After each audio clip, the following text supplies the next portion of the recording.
깊은 밤 작은 방 안에 텔레비전 불빛만 희미하게 흔들리고 있었습니다. 저는 하루 종일 이어진 노동에 지친 몸을 겨우 눕힌 채 리모컨을 쥔 손을 무심히 움직이고 있었습니다. 채널을 이리저리 넘기다 멈춘 곳은 한 경제 전문 프로그램이었습니다. 화면 하단에 굵은 자막이 떠올랐습니다. 무너진 인생에서 수백억 기적의 부동산 성공 스토리. 그리고 화면 속에 한 중년 남자의 얼굴이 잡혔습니다. 단정한 정장, 여유로운 표정, 부드럽지만 단단한 눈빛. 저의 심장이 세차게 흔들렸습니다.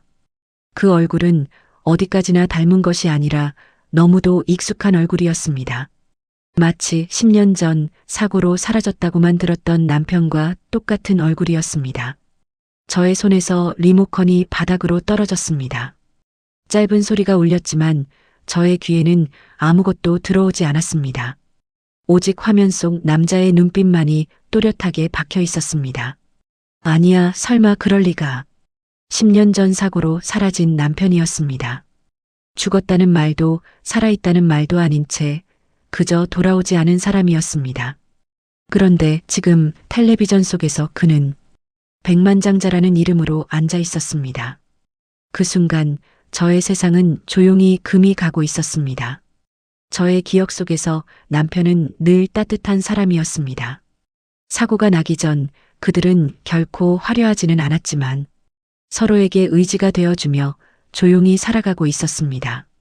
세상 누구보다도 성실하고 말수는 적지만 가족 앞에서는 누구보다 다정했던 남편의 모습은 아직도 선명하게 떠오르고 있었습니다. 아침이면 먼저 일어나 부엌에서 달그락거리는 소리를 내며 된장국을 끓이던 남편이었습니다. 그 김이 모락모락 오르는 국 냄비 옆에서 그는 늘 이마를 닦으며 말하곤 했습니다. 당신은 더 자.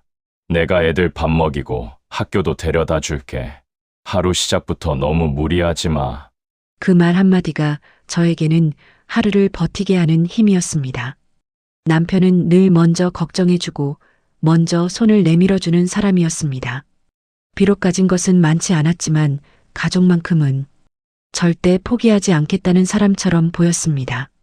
저녁이면 작은 식탁에 네 식구가 둘러앉아 소박한 밥상을 마주하고 앉았습니다. 아이들이 제잘거리는 소리 속에서 남편은 조용히 웃으며 고개를 끄덕이곤 했고 가끔은 아이들 머리를 쓰다듬으며 헛웃음을 터뜨리기도 했습니다. 그 시절의 시간은 빠르면서도 느리게 흘러가는 듯 했습니다. 빚 걱정도 생활의 무게도 있었지만 서로를 마주보며 이야기할 수 있었기에 견딜 수 있었던 시간이었습니다. 당신, 우리 이렇게만 살아도 괜찮죠? 괜찮고 말고 우리가 같이 있잖아. 그거면 충분하지. 남편은 말보다 행동이 먼저인 사람이었습니다. 힘든 노동에 지친 몸을 이끌고도 아이 숙제를 봐주고 저의 어깨를 주물러주며 하루의 끝을 다독여주던 사람이었습니다. 그런 남편 곁에서 저는 세상이 조금은 덜 차갑게 느껴지던 시절을 보내고 있었습니다. 저는 그 시절이 영원히 이어질 거라 믿고 살았습니다. 따뜻한 손을 놓지 않으면 이 삶도 오래도록 계속될 줄로만 여겼습니다. 남편의 숨결과 웃음 그리고 함께라면 괜찮다고 했던 말들이 아직도 귓가를 맴돌고 있었습니다.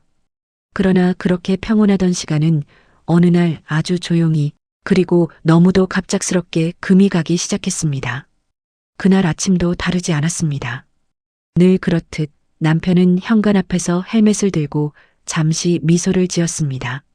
그 미소가 저에게 보여준 마지막 온기라는 사실을 그때는 알지 못했을 뿐입니다. 현관 쪽을 바라보던 저의 시선이 천천히 바닥으로 떨어졌습니다. 남편이 현관을 나서던 마지막 순간이 또렷하게 떠오르려다 이내 부서진 유리 조각처럼 흐려지고 있었습니다. 분명 그날도 웃으며 나갔고 평소처럼 돌아올 거라 믿었는데 이상하게도 그 이후의 장면들은 모두 짙은 안개 속에 잠긴 듯 희미하기만 했습니다. 남편이 돌아오지 않던 첫날 밤 저는 잠들지 못한 채 거실 불을 켜둔 채 앉아 있었습니다. 혹시나 초인종 소리가 들리지 않을까 문 손잡이가 돌아가는 소리가 나지 않을까 귀를 기울이며 밤을 지새웠습니다. 휴대전화는 손에 쥔 채 수십 번도 넘게 화면을 켰다 껐다 반복했지만 어디에서도 남편의 소식은 닿지 않았습니다. 그 다음 날도 그 다음 주도 별다를 것 없었습니다. 연락은 없었고 사람들의 말만 늘어갔습니다. 현장에서 사고가 있었다는 이야기, 누군가 크게 다쳤다는 이야기, 수색이 진행되고 있다는 이야기들이 전해졌지만 그 속에 남편의 확실한 이름은 좀처럼 나오지 않았습니다. 그저 모두가 조심스레 고개를 숙이며 말끝을 흐릴 뿐이었습니다.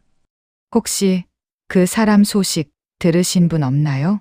그러나 돌아오는 대답은 늘 같았습니다. 모른다는 말, 기다려보라는 말, 조금 더 시간이 필요하다는 말뿐이었습니다. 그렇게 며칠이 지나고 어느새 주변에서는 조심스레 사고로 사라졌다는 말이 돌기 시작했습니다. 저는 그 말을 받아들이지 못한 채 하루하루를 버텨내고 있었습니다.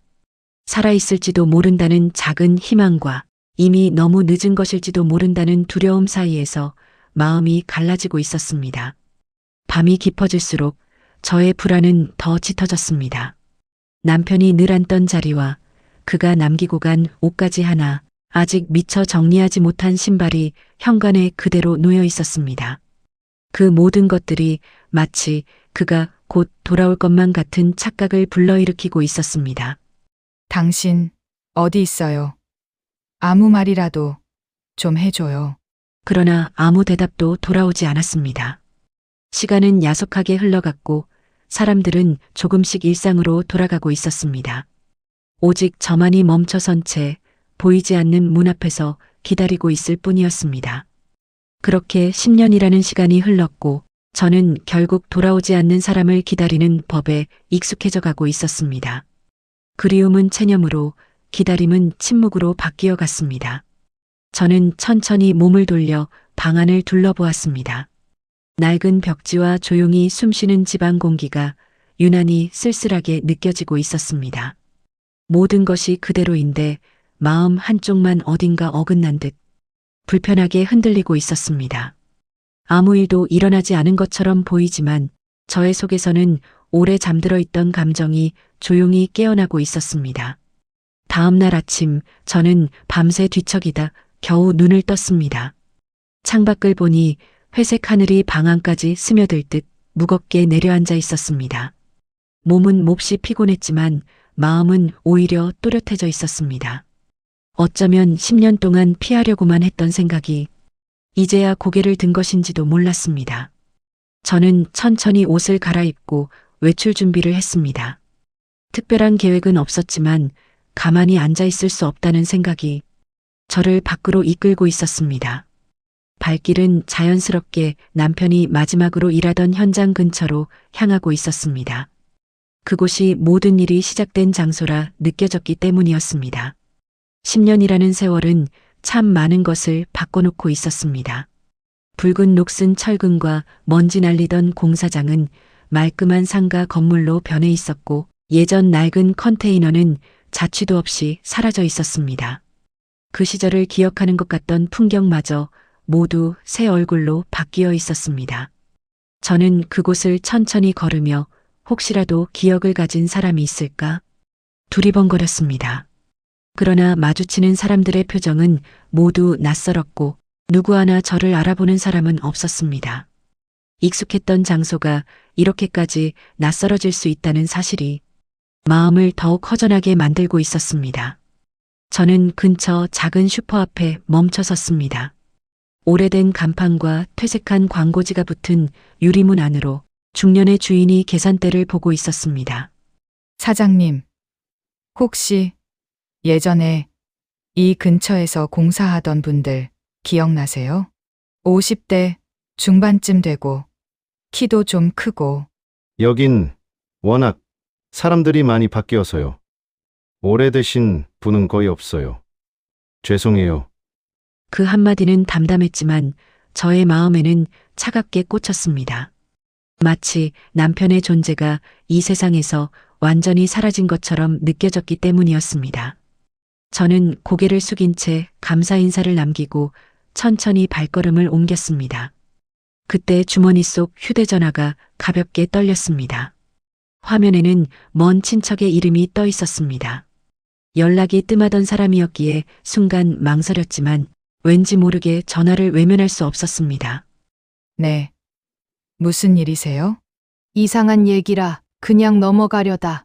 그래도 말은 해줘야 할 것 같아서. 요즘 어떤 사람이 화제가 됐는데 사진 보니까 네 남편이랑 너무 닮았더라. 저의 발걸음이 그 자리에서 멈춰섰습니다. 무슨 말씀이세요? 그런 말 함부로 하지 마세요. 나도 그냥 닮았겠거니 했지. 근데 너무 비슷해서 자꾸 마음에 걸리더라. 부동산 쪽에서 크게 성공한 사람이라는데 요즘 뉴스도 많이 나온대. 전화 통화가 끝난 뒤에도 저는 한동안 멍하니 서 있었습니다. 바람이 머리카락을 스치고 지나갔지만 아무것도 느껴지지 않았습니다. 머릿속에는 오직 한 가지 가능성만이 맴돌고 있었습니다. 정말로 살아있다면 왜 지금까지 연락 한 번 없단 말인가? 집으로 돌아오는 버스 안에서도 저의 표정은 굳어 있었습니다.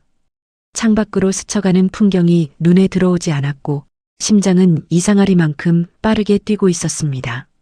마음속에서는 계속해서 부정하려는 감정과 확인하고 싶은 충동이 엇갈리고 있었습니다. 그날 저녁 저는 일부러 텔레비전을 켰습니다.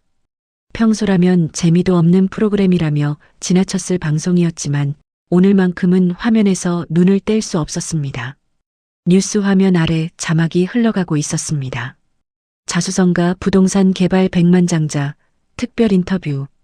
그리고 이내 화면에 등장한 남자의 얼굴. 주름이 깊어졌고 표정은 훨씬 냉정해졌지만 그 눈빛과 인매는 부정할 수 없는 익숙함을 품고 있었습니다. 설마, 숨이 멎은 느낌이었습니다. 심장이 쥐어짜지는 듯한 통증과 함께 10년의 세월이 한순간에 뒤틀리고 있었습니다. 저는 텔레비전 앞에 굳은 채로 앉아 있었습니다. 손에 쥔 리모컨이 미세하게 떨리고 있었지만 차마 화면을 끌 용기는 나지 않았습니다. 화면 속 남자는 차분한 표정으로 자신의 성공 스토리를 말하고 있었고 그 목소리는 너무도 익숙한 어조를 띠고 있었습니다. 저는 누구의 도움도 받지 않았습니다. 오로지 제 선택과 노력으로 여기까지 왔습니다. 그 말은 저의 가슴을 송곳처럼 찔러 들어왔습니다. 함께 밤을 새워가며 라면 하나 나눠 먹고 서로의 손을 꼭 잡으며 힘든 날을 버텨냈던 시간이 단숨에 지워지는 듯한 기분이 들고 있었습니다. 저의 눈앞에는 자연스럽게 과거의 장면들이 스쳐 지나갔습니다. 비 오는 날 우산 하나를 나눴으며 웃던 모습, 아이들을 가운데 두고 다정하게 사진을 찍던 순간, 그리고 남편이 마지막으로 현관을 나서던 뒷모습까지 차례로 떠올랐습니다. 그 모든 기억 위에 지금의 남편은 전혀 다른 사람처럼 앉아 있었습니다. 성공한 사업가, 모두의 존경을 받는 회장, 세련된 말투와 여유로운 표정을 가진 인물로 변해 있었습니다. 저의 손이 가슴 위를 꽉 움켜쥐었습니다. 그렇게 잘 살고 있었으면 왜 한 번도 돌아오지 않았죠? 인터뷰가 끝난 뒤 화면에는 회사명과 함께 남자의 이름이 크게 떠올랐습니다. 낯선 이름이었지만 얼굴만큼은 부정할 수 없는 진실이었습니다. 저의 마음속에서는 마지막 저항마저 무너지고 있었습니다. 저는 떨리는 손으로 아들의 번호를 눌렀습니다. 신호음이 길게 울리다 이내 아들의 목소리가 들려왔습니다. 엄마, 왜요? 무슨 일 있어요? 너 혹시 지금 TV 보고 있니? 뉴스 쪽 채널 말이야. 보고 있는데요, 왜요? 거기 나오는 사람 좀 이상하지 않니? 얼굴이. 그 뒤로 잠시 침묵이 흘렀습니다. 그리고 아들의 숨을 삼키는 소리가 들려왔습니다. 엄마 그 사람 아빠 같지 않아? 그 말이 들리는 순간 저의 눈가가 흔들리고 있었습니다. 혼자만의 착각이 아니라는 사실이 확인된 것이었기 때문이었습니다. 저는 전화를 끊고도 한동안 아무 말도 할 수 없었습니다. 침묵 속에서 10년 동안 애써 눌러왔던 감정들이 한꺼번에 밀려오고 있었습니다. 원망, 혼란, 그리고 설명할 수 없는 상실감이 뒤섞여 있었습니다. 그날 밤 저는 단 한순간도 편히 눈을 붙이지 못했습니다. 화면 속 남편의 표정, 말투, 눈빛이 끊임없이 떠올랐고 수없이 많은 질문들이 마음속에서 서로 부딪히고 있었습니다. 정말 그 사람이라면 왜 지금까지 아무 연락도 없었을까? 그 세월 동안 나와 아이들은 뭐였단 말인가? 저는 천천히 자리에서 일어나 창가에 섰습니다.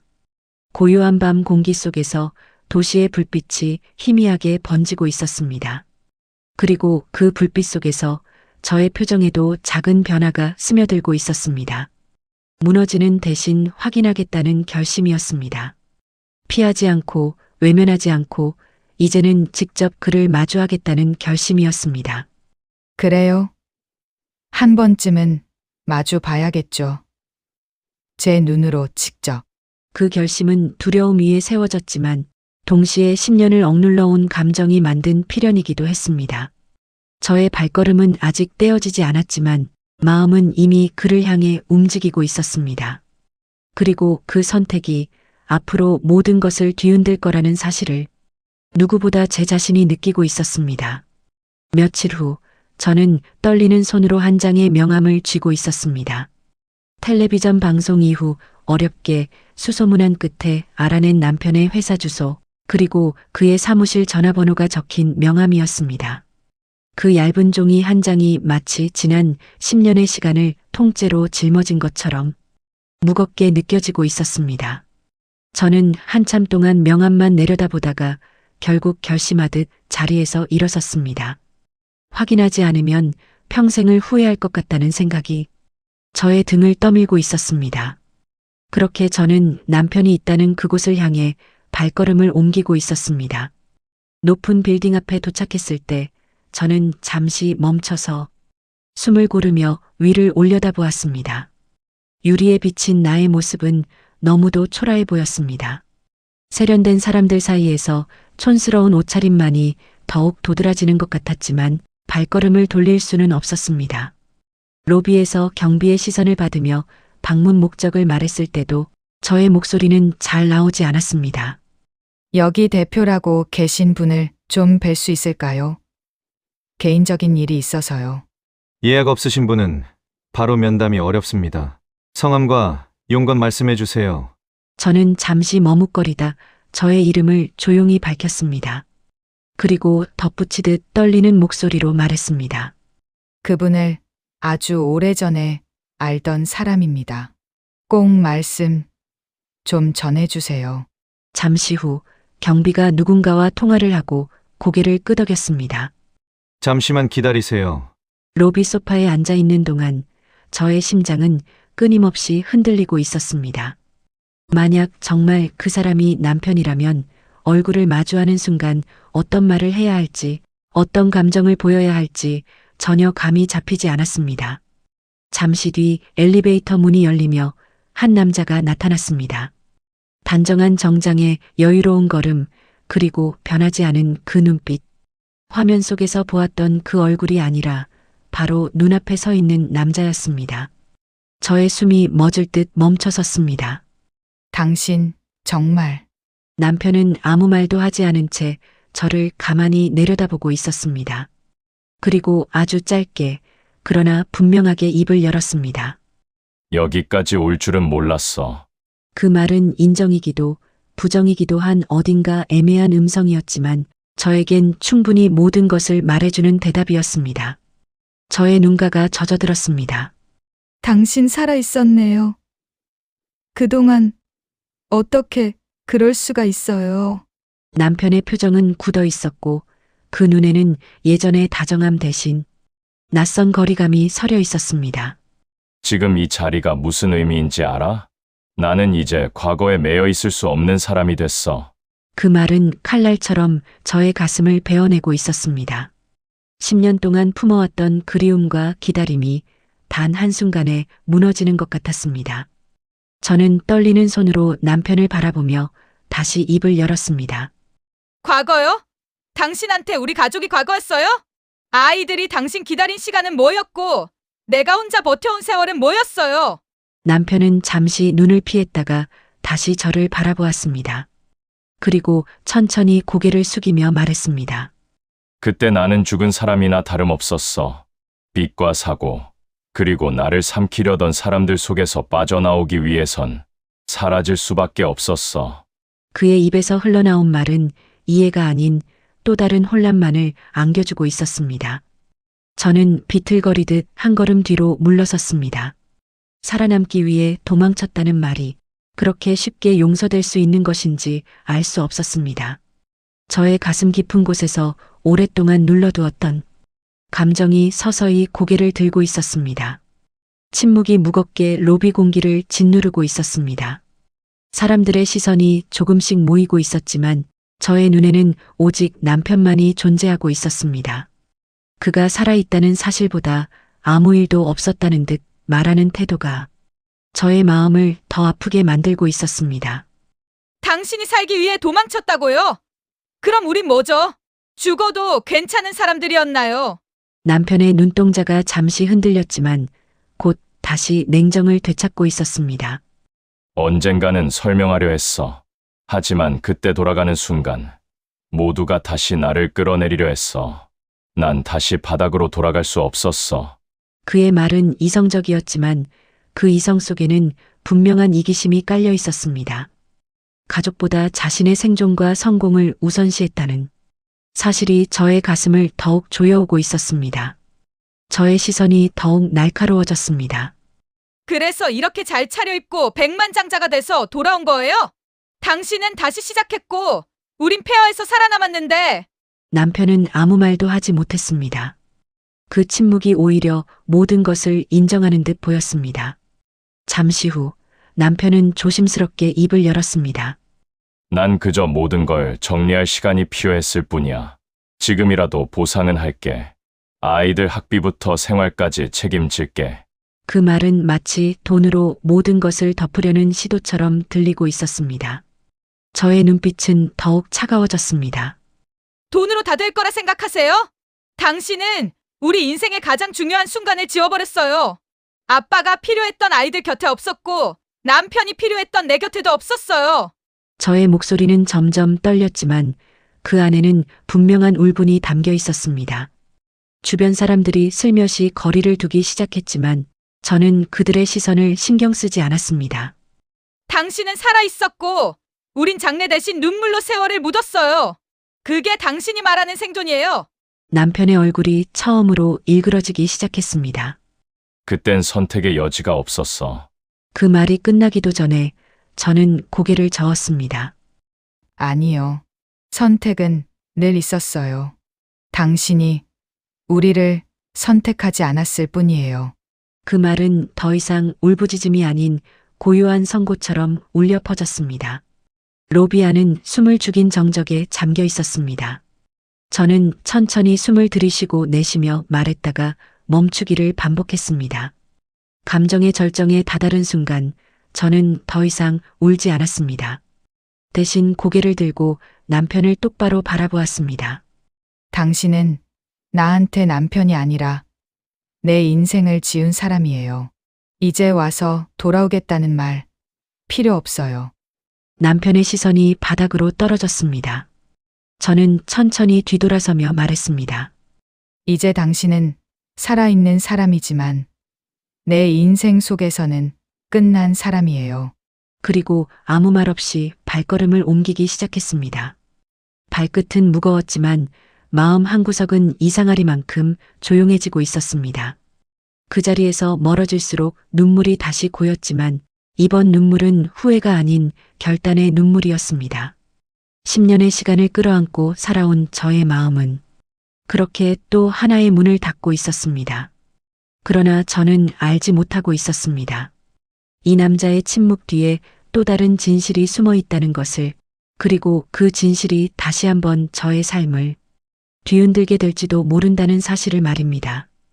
건물을 나선 저의 발걸음은 생각보다 훨씬 느렸습니다. 단단히 마음을 먹고 돌아섰다고 믿었지만 마음속에서는 여전히 부서진 파편들이 서로 부딪히며 작은 소리를 내고 있었습니다. 차가운 바람이 얼굴을 스치고 지나갔지만 저의 감정은 쉽게 식지 않았습니다. 10년이라는 세월을 모른 척한 사람과 마주한 순간 저는 분명 관계를 끊어냈다고 생각했지만 집으로 향하는 길에서 문득문득 떠오르는 기억들이 저를 붙잡고 있었습니다. 젊은 시절 함께 웃던 날들, 아이들 손을 잡고 나들이 하던 시간들, 그리고 아무것도 갖지 않았지만 서로를 의지하며 버텨내던 밤들까지 모든 순간이 파도처럼 밀려오고 있었습니다. 그러나 그 기억 위에는 또 다른 감정이 겹쳐지고 있었습니다. 배신, 원망, 그리고 허무함이었습니다. 한때는 세상의 전부였던 사람이 이제는 가장 아픈 상처의 이름이 되어버렸다는 사실이 저의 가슴을 조용히 조여오고 있었습니다. 집에 도착했을 때 어둠이 이미 방 안을 채우고 있었습니다. 불을 켜지 않은 채 소파에 앉아있던 저는 한참 동안 아무 말도 하지 않았습니다. 그저 벽에 걸린 오래된 가족 사진을 멍하니 바라보고 있을 뿐이었습니다. 사진 속 남편의 얼굴은 여전히 다정하게 웃고 있었습니다. 그러나 이제 그 웃음은 그저 과거의 조각일 뿐이라는 사실을 저는 받아들이고 있었습니다. 살아있는 사람이라고 해서 여전히 내 사람이 되는 것은 아니라는 것을 저는 너무 늦게 깨닫고 있었습니다. 그때 조심스레 방문이 열리고 아들의 목소리가 들려왔습니다. 엄마 괜찮아요? 저는 잠시 아무 대답도 하지 못하다가 천천히 고개를 끄덕였습니다. 이제는 괜찮아야지. 너무 오래 붙들고 있었던 것 같구나. 아들의 눈에는 걱정이 가득했지만 저의 얼굴에는 어딘가 내려놓은 듯한 평온함이 스며들고 있었습니다. 상처가 완전히 아문 것은 아니었지만 더 이상 그 상처에 지배당하지 않겠다는 결심만큼은 분명해지고 있었습니다. 저는 천천히 자리에서 일어나 창문을 열었습니다. 밤 공기가 조용히 스며들었고 오래된 공기 대신 새로운 바람이 방 안을 채워나갔습니다. 저는 낮게 혼잣말을 내뱉었습니다. 이제는 나를 위해 살아도 되겠지. 그 말 속에는 체념이 아닌 천천히 되찾아가는 자신에 대한 다짐이 담겨 있었습니다. 비록 모든 상처가 사라진 것은 아니지만 저는 이제 더 이상 과거에만 머물러 있지 않겠다고 마음속으로 선언하고 있었습니다. 며칠이 지난 후 저의 일상은 다시 조용히 흐르고 있었습니다. 여전히 허전한 자리는 남아 있었지만 그 빈자리를 억지로 채우려 애쓰지 않고 있는 자신을 느끼며 스스로도 낯설어하고 있었습니다. 예전 같으면 눈물로 하루를 시작했겠지만 이제는 차를 끓이며 천천히 창밖을 바라볼 여유가 생기고 있었습니다. 저의 삶은 크게 달라진 것은 없었지만 마음의 방향은 달라지고 있었습니다. 누군가의 선택에 의해 흔들리던 인생이 아니라 스스로 선택하는 삶으로 발걸음을 옮기려 하고 있었습니다. 어느 날 우편함에 낯선 봉투 하나가 도착했습니다. 발신인은 남편의 회사였습니다. 잠시 망설이다가 봉투를 열어보니 그 안에는 공식적인 사과문과 함께 일정 금액의 보상 의사가 적혀 있었습니다. 저는 한참 동안 그 편지를 내려다보다가 조용히 봉투를 접어 서랍 안에 넣었습니다. 그것이 자신이 선택한 태도라는 듯 말없이 고개를 끄덕였습니다. 돈으로 지울 수 있는 건 아니지만 이젠 그 사람 인생도 내 인생도 따로 흘러가야겠지요. 내 자신이 완전히 용서했는지조차 확신하지 못하고 있었습니다. 다만 분명한 건 더 이상 그 사람의 존재로 인해 흔들리고 싶지 않다는 마음이었습니다. 그저 조용히 그러나 분명하게 저의 삶을 이어가고 싶었습니다. 해가 저물 무렵 저는 한 번 더 창가에 섰습니다. 노을빛이 벽에 스며들며 따뜻한 색을 남기고 있었습니다. 그리고 그 빛 속에서 저의 얼굴에도 잔잔한 미소가 번지고 있었습니다. 10년이라는 시간은 돌아오지 않지만 앞으로의 시간만큼은 나를 위해 써도 된다는 사실을 저는 이제야 받아들이고 있었습니다. 상처를 안고 살아가더라도 그것이 곧 삶의 끝은 아니라는 것을 스스로에게 증명하고 있었습니다. 그리고 저는 조용히 마음속으로 되뇌었습니다. 나는 이제 나로 살아가겠습니다. 그 말은 누군가를 향한 선언이 아니라 스스로에게 건네는 약속이었습니다. 저는 그렇게 한 발 한 발 저의 삶을 향해 걸어가고 있었습니다. 여러분이라면 어떠시겠습니까? 10년 동안 죽은 줄 알았던 사람이 다시 나타났다면, 그리고 그 사람이 모든 것을 버리고 혼자 살아남았던 사실을 알게 된다면, 여러분은 그를 용서할 수 있겠습니까? 아니면 주인공처럼 스스로의 삶을 선택하시겠습니까? 이 이야기가 여러분의 마음 한켠에 작은 울림으로 남았다면 공감과 함께 의견을 댓글로 남겨주시기 바랍니다. 그리고 이러한 사연이 계속 이어지길 원하신다면 구독과 좋아요, 알림 설정까지 해주시면 큰 힘이 됩니다. 시청해주셔서 감사합니다.